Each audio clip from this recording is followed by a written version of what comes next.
എല്ലാവർക്കും നമസ്കാരം. Welcome to Score Academy. So ഇന്ന് നമ്മൾ നോക്കാൻ പോകുന്ന ഒരു ക്വിക്ക് സ്റ്റഡി പ്ലാൻ വീഡിയോ ആണ്. RRB JEE CBT 1 exam complete ആയിരുന്നു. ഇനി നമുക്ക് പ്രിപ്പയർ ചെയ്യാനുള്ള എക്സാം എന്ന് പറയുന്നത് CBT 2 എക്സാം ആണ്. അതാണ് നമുക്ക് ശരിക്കുള്ള കടമ്പ എന്ന് പറയുന്നത്. ഫസ്റ്റ് CBT 1 എക്സാം എന്ന് പറയുന്നത് ജസ്റ്റ് ക്വാളിഫയിങ് റൗണ്ട് ആണ്.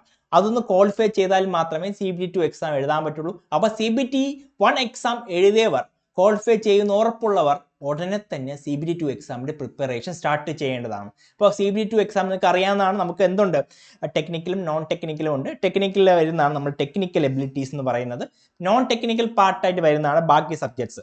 അപ്പോൾ അത് general awareness, physics and chemistry, basics of computer application, basics of environment and pollution control.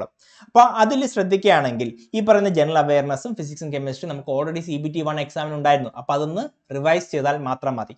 ബാക്കി വരുന്നത് എന്താണ്, ബേസിക്സ് ഓഫ് കമ്പ്യൂട്ടർ ആൻഡ് ആപ്ലിക്കേഷനും പിന്നെ basics of environment and pollution control ആണ് നോൺ ടെക്നിക്കലിൽ അഡീഷണൽ ആയിട്ട് പഠിക്കേണ്ടത്. ടെക്നിക്കലിൽ നമുക്ക് പഠിക്കാൻ ഉണ്ട് 100 മാർക്കിന്. ഓക്കെ, അപ്പോൾ നമുക്ക് നോക്കേണ്ട കാര്യം ഈ പറയുന്ന ജനറൽ അവയർനെസ്സും ഫിസിക്സും കെമിസ്ട്രിയും റിവൈസ് ചെയ്യണം. അത് ചെയ്യാൻ മറക്കരുത്. കാര്യം അതിനും ചെറിയ വെയിറ്റേജ് ഉണ്ടല്ലോ, അപ്പോൾ അത് പഠിച്ചിരിക്കണം. അപ്പം നമ്മൾ ടെക്നിക്കൽ എബിലിറ്റീസ് 100 മാർക്കാണ്. നമുക്ക് 10 മൊഡ്യൂളാണ് ഉള്ളത്. അതിൽ തന്നെ ഈ ഡേറ്റ കമ്മ്യൂണിക്കേഷൻ ആൻഡ് നെറ്റ്വർക്ക് എന്ന് പറയുന്നതിൽ ചെറിയ പോർഷൻ എവിടെയും വരുന്നുണ്ട്. നമ്മുടെ ബേസിക്സ് ഓഫ് കമ്പ്യൂട്ടർ ആൻഡ് ആപ്ലിക്കേഷനും വരുന്നുണ്ട്. അപ്പോൾ അത് ഏകദേശം സെയിം കോണ്ടന്റ് ആണ് വരുന്നത്. എഗെയിൻ നിങ്ങളുടെ സിലബസ് ശ്രദ്ധിക്കുകയാണെങ്കിൽ അത്രയും ഡെപ്തിലുള്ള ക്വസ്റ്റ്യൻസ് ഒന്നും വരുന്നില്ല, അത്രയും സിമ്പിൾ ആയിട്ടാണ് വരുന്നത്. എഗെയിൻ RRB JEE പഠിക്കുമ്പോൾ ഒരു ഗേറ്റ് ലെവലൊന്നും പഠിക്കേണ്ട ആവശ്യമില്ല. എല്ലാ കോൺസെപ്റ്റുകൾ അറിഞ്ഞിരുന്നാൽ മാത്രം മതി, നിങ്ങൾക്ക് ഈസി ആയിട്ട് എഴുതിയെടുക്കാൻ പറ്റും. പക്ഷേ അതിന് കൂടെ എന്ത് വേണം, നിങ്ങൾ ക്വസ്റ്റ്യൻസ് പ്രാക്ടീസ് ചെയ്യണം. നിങ്ങൾ ക്വസ്റ്റ്യൻ കാണുമ്പോഴേ ഓർമ്മ വരുള്ളൂ ഇങ്ങനത്തെ ക്വസ്റ്റ്യൻസ് ആണ് വരുന്നതെന്ന്. ഓക്കെ, അപ്പോൾ നിങ്ങളുടെ ഈ എക്സാം എന്ന് പറയുന്നത് 2025 നടത്തിയായിരുന്നു, 2019 നടത്തിയായിരുന്നു. 2025 നടത്തിയപ്പോൾ കുറച്ചും കൂടെ ഇലക്ട്രോണിക് പരമായ സബ്ജക്ട്സിനാണ് വെയിറ്റേജ് വന്നിട്ടുള്ളത്. ഇതിൻ്റെ ഡീറ്റെയിൽഡ് അനാലിസിസ് ഓൾറെഡി യൂട്യൂബ് ചാനലുണ്ട്. അപ്പോൾ ഇപ്പോൾ ഫോർ എക്സാമ്പിൾ ഈ പറയുന്ന electronic device and circuit, electronic components and materials, linear integrated circuit, digital electronics, communication engineering, അതിനാണ് കുറച്ചും കൂടെ വെയിറ്റേജ് കാണുക. കാര്യം അതൊരു ഷിഫ്റ്റ് കണ്ടിട്ടുണ്ടായിരുന്നു. അപ്പോൾ അത് കുറച്ചും കൂടെ കുറച്ചും കൂടെ പ്രയോറിറ്റൈസ് ചെയ്ത് പഠിച്ചു തീർക്കുക. എന്നിട്ട് അതിൻ്റെ പ്രാക്ടീസ് ടെസ്റ്റ് എല്ലാം എഴുതി നോക്കുക. അപ്പോൾ നമുക്ക് ഈ പറയുന്ന നേരത്തെ പറഞ്ഞു, നമുക്ക് പഠിക്കാനുള്ള ലെവൽ എന്ന് പറയുന്നത് ഗേറ്റ് ലെവലല്ല. മെജോറിറ്റിയും ഒരു കോൺസെപ്റ്റ് അറിയാമെങ്കിൽ എഴുതാൻ പറ്റുന്ന ചോദ്യങ്ങളാണ്.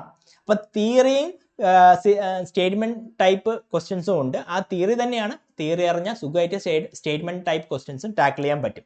അപ്പോൾ അതാണ് മെജോറിറ്റിയും വരുന്നത്. ഒരു 65% കൂടുതൽ ഈസി ആയിട്ട് നമുക്ക് സ്കോർ ചെയ്യാൻ പറ്റുന്ന ഒരു പേപ്പറാണ് ഇലക്ട്രോണിക്സിൻ്റെ.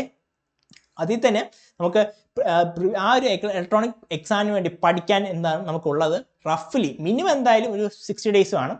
ആ 60 ഡേയ്സ് കൂടിയാലേ ഉള്ളൂ. എന്നാൽ നമ്മൾ സ്റ്റഡി പ്ലാൻ എന്ന് പറയുന്നത് എന്തായിരിക്കണം, ഒരു 60 ഡേയ്സ് ആയിരിക്കണം. കാരണം CBT 1 കഴിഞ്ഞ് ഒരു 60 ഡേയ്സ് കഴിഞ്ഞിട്ടേ ആ അടുത്ത CBT 2 എക്സാം വരാൻ ചാൻസ് ഉള്ളൂ. അപ്പോൾ അതുകൊണ്ട് ഒരു മിനിമം സ്റ്റഡി പ്ലാൻ ഡ്യൂറേഷൻ എന്ന് പറയുന്നത് എന്തായിരിക്കണം, 60 ഡേയുടെ സ്റ്റഡി പ്ലാൻ ആയിരിക്കണം നിങ്ങൾ പ്രിപ്പയർ ചെയ്യേണ്ടത്. അതിൽ ഡെയിലി 10 hours നിങ്ങൾ പഠിത്തത്തിന് വേണ്ടി മാറ്റിവെക്കുക. അത് ഇൻറ്റൻസീവ് പഠിത്തം ആയിരിക്കണം. കാര്യം എന്താണ്, നമുക്ക് ഒരുപാട് കവർ ചെയ്യാനുണ്ട്. അപ്പോൾ അങ്ങനെ ഡെയിലി 10 hours പഠിക്കുമ്പോൾ അതിൽ 7 hours ടെക്നിക്കൽ സബ്ജക്ട്സിന് വേണ്ടിയും 3 hours നോൺ ടെക്നിക്കൽ സബ്ജക്ട്സിന് വേണ്ടി മാറ്റിവെക്കുക. അപ്പോൾ അതിലെന്ത് ചെയ്യണം, നിങ്ങൾ കോൺസെപ്റ്റ് കവർ ചെയ്യുക, ക്വസ്റ്റ്യൻസ് പ്രാക്ടീസ് ചെയ്യുക. ആ questions RRB JEE previous questions ആവാം, ഡിപ്ലോമ ലെവൽ ക്വസ്റ്റ്യൻസ് ആവാം, അതെല്ലാം പ്രാക്ടീസ് ചെയ്യാം. അപ്പോൾ നിങ്ങൾക്കൊരു ഐഡിയ കിട്ടുന്നതായിരിക്കും. അത് കഴിഞ്ഞിട്ട് നമ്മൾ പ്രൊവൈഡ് ചെയ്തിട്ടുള്ള ടെസ്റ്റ് സീരീസ് അല്ലെങ്കിൽ ആരുടെയെങ്കിലും ടെസ്റ്റ് സീരീസ് അറ്റംപ്റ്റ് ചെയ്യുക. നമ്മളെ കോഴ്സിനകത്ത് ടെസ്റ്റ് സീരീസ് എല്ലാം പ്രോപ്പറായിട്ട് തന്നിട്ടുണ്ട്. അത് അറ്റംപ്റ്റ് ചെയ്യാം. അത് അറ്റംപ്റ്റ് ചെയ്യുമ്പോൾ നിങ്ങൾ സ്വയം ഇവാലുവേറ്റ് ചെയ്യാൻ പറ്റും ഇത്ര മാത്രം പോർഷൻസ് നിങ്ങൾക്ക് അറിയാമെന്ന്. അപ്പോൾ അതനുസരിച്ചുള്ള ഷോർട്ട് നോട്ടുകളും ട്രിക്സും അല്ലേ നിങ്ങൾ എഴുതി വെക്കേണ്ടതാണ്. എന്നാൽ മാത്രമാണ് ഒരു പുതിയ ടോപ്പിക്കിലോട്ട് കടക്കുമ്പോൾ പഴയ കാര്യങ്ങൾ ഓർത്തെടുക്കാൻ വേണ്ടി നിങ്ങൾക്ക് പറ്റുള്ളൂ. കാര്യം നിങ്ങൾ സ്വന്തം കൈപ്പടെ എഴുതിയ ഷോർട്ട് നോട്ട് അല്ലെ കയ്യിലുണ്ടെങ്കിൽ നിങ്ങൾക്ക് ക്വിക്കായിട്ട് റിവൈസ് ചെയ്യാൻ പറ്റും. എന്നാൽ മാത്രമേ ഈ പാരലൽ റിവിഷൻ നടക്കുള്ളൂ. ഒരു ടോപ്പിക് കഴിഞ്ഞ് പുതിയ ടോപ്പിക്കിലോട്ട് പോവുകയാണെങ്കിൽ ക്വിക്കായിട്ട് പാരലൽ റിവൈസ് ചെയ്യണമെങ്കിൽ നിങ്ങൾ എഴുതിയ നോട്ട് തന്നെ വേണം. ഇല്ലെങ്കിൽ നിങ്ങൾ ഒരു ടെക്സ്റ്റ് ബുക്കോ അല്ലെങ്കിൽ ഈ പറയുന്ന വേറെ ഏതെങ്കിലും സബ്ജക്ട്സിന് വേണ്ടി ഉണ്ടാക്കിയ ബുക്കെല്ലാം വായിക്കാൻ സമയം കിട്ടില്ല. ക്വിക്കായിട്ട് റിവൈസ് ചെയ്ത് പോകണം. അപ്പോൾ അങ്ങനെ ക്വിക്കായിട്ട് റിവൈസ് 60 ഡേയ്സോളം നിങ്ങൾക്ക് ചെയ്യാം. അപ്പോൾ നിങ്ങൾക്ക് ഡേറ്റ് അനൗൺസ് ചെയ്ത് കഴിഞ്ഞാൽ ആ ഡേറ്റിൻ്റെ 7 days പ്രയർ, അതായത് ഒരു വീക്ക് മുമ്പേ നിങ്ങൾ എന്ത് സ്റ്റാർട്ട് ചെയ്യണം? മോക്ക് ടെസ്റ്റ് സ്റ്റാർട്ട് ചെയ്യണം. എസ്പെഷ്യലി ടെക്നിക്കൽ സബ്ജക്ട്സിൻ്റെ മോക്ക് ടെസ്റ്റ് സ്റ്റാർട്ട് ചെയ്യാം. നോൺ ടെക് ആണെങ്കിൽ നമുക്ക് എന്താണെങ്കിലും ഒരു 4 days മുമ്പ് സ്റ്റാർട്ട് ചെയ്താലും മതി. ബട്ട് ടെക്നിക്കൽ സബ്ജക്ട്സ് ഒരു 7 days മുമ്പേ സ്റ്റാർട്ട് ചെയ്യണം. നമുക്ക് സഫിഷ്യൻറ്റ് നമ്പർ ഓഫ്, നമ്മൾ കോഴ്സിൻ്റെ അകത്ത് സഫിഷ്യൻറ്റ് നമ്പർ ഓഫ് മോക്ക് ടെസ്റ്റുകളുണ്ട്, അതെല്ലാം പ്രാക്ടീസ് ചെയ്യുക. അപ്പം നിങ്ങൾക്ക് ഒരു ഐഡിയ കിട്ടും ഇത്രമാത്രം കവറേജ് ഉണ്ടെന്ന്. ആ മോക്ക് ടെസ്റ്റ് മൊത്തം കംപ്ലീറ്റ് ആയിട്ട് വേണം നിങ്ങൾ എന്ത് ചെയ്യേണ്ടത്? CBT2 എക്സാമിന് കറക്റ്റായിട്ട് പോയി എഴുതേണ്ട. അപ്പോൾ CBT2 എക്സാമിന് മുമ്പ് എന്ത് കംപ്ലീറ്റ് ചെയ്യണം? നമ്മൾ തന്നിട്ടുള്ള എല്ലാ മോക്ക് ടെസ്റ്റും കംപ്ലീറ്റ് ചെയ്യണം. അപ്പോൾ നിങ്ങൾക്ക് ഒരുവിധം എല്ലാ കാര്യവും ഓർത്തിരിക്കാൻ പറ്റും. അപ്പോൾ ഈ CBT2 എക്സാം എഴുതുമ്പോൾ മിക്ക കാര്യങ്ങൾക്ക് ഓർമ്മ വരും. അതിനു വേണ്ടിയാണ് ഈ മോക്ക് ടെസ്റ്റ് അറ്റംപ്റ്റ് ചെയ്യാൻ പറയുന്നത്. കണ്ടുവരുന്ന ട്രെൻഡ് എന്ന് പറയുന്നത് എല്ലാവരും പഠിച്ചുകൊണ്ടിരിക്കും, മോക്ക് ടെസ്റ്റ് എഴുതാതെ സമയം കളയും. അങ്ങനെ അല്ല എൻ്റെ കാര്യം. നിങ്ങൾ മോക്ക് ടെസ്റ്റും കൂടെ എഴുതണം, ടെസ്റ്റ് സീരീസ് എല്ലാം എഴുതണം. എന്നാൽ മാത്രമേ നിങ്ങൾക്ക് എല്ലാം ഓർമ്മ വരുള്ളൂ. ഓക്കെ, അപ്പോൾ നമുക്ക് അടുത്ത വീഡിയോയിൽ വേറൊരു ഇൻഫർമേഷനായിട്ട് അല്ലെങ്കിൽ വേറൊരു സ്റ്റഡി പ്ലാനായിട്ട് കാണാം.